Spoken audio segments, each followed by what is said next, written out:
पुणे महानगरपालिकेच्या गलथान कारभारामुळे शिवाजीनगरच्या वडारवाडी परिसरामधील नागरिक त्रस्त झाले असून नागरिकांनी आज उपायुक्त कार्यालयाबाहेर ठिय्या आंदोलन केल्याचं पाहायला मिळालं। वडारवाडी परिसरामध्ये अनेक ठिकाणी कचरा आणि ड्रेनेज फुटल्यामुळे दुर्गंधी पसरली असून नागरिकांच्या आरोग्याचा प्रश्न देखील आता निर्माण झालाय। याबाबत अनेक वेळेला तक्रार करून सुद्धा दुर्लक्ष झाल्यामुळे संतप्त नागरिकांनी ठिय्या आंदोलन केल्याचं पाहायला मिळालं। साहेब काय म्हणले काय मागणी आहे तिकडे काय प्रॉब्लेम आहे? गेले 6 ते 7 महिने झाले वडारवाडी भागातील सार्वजनिक शौचालयाची अवस्था फार बिकट आहे।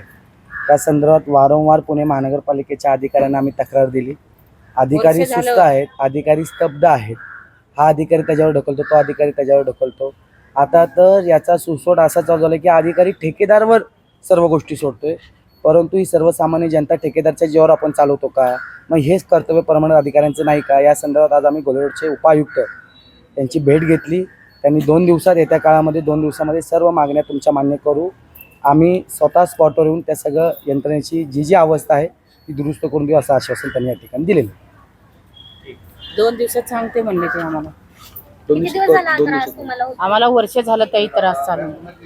1 वर्ष झालं आम्हाला त्रास चालू आहे। मी सारखं जातो कोटीवर सांगतो आणि येतो म्हणतो आम्ही म्हणले की गोले रोडला जायला नको, कोटीवर सांगेल तसं महापालिकेकडून कोणतेच मला हे आले नाही, कोणच नाही आलेलं। आम्ही आले पण नाही महानगरपालिकेमध्ये, आज पहिली वेळ आम्ही आलेलो। कंटाळून आम्ही इथं आलेले, नाहीतर आतापर्यंत आम्ही कोटीवरच गेलेलो। कोटीवरचा मुकादम म्हणतो आमच्याकडे नाहीये, ते धुणारा म्हणतो आमच्याकडे नाहीये, ते गाड्या लावलेत म्हणून ते सांगतो आणि जातो निघून।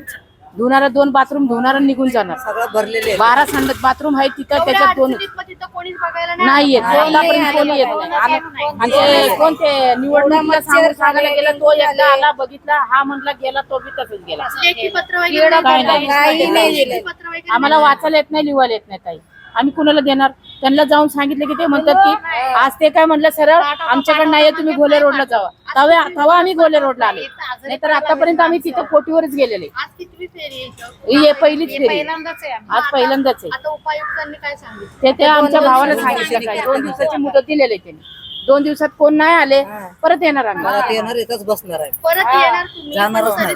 स्वच्छता नाही लई घाण झाले, पोरं सगळं आजारी पडायला लागले। आजारी पडला दाराच्या समोर संडास आहे, असं दार आहे, असं हे आहे आपलं घर,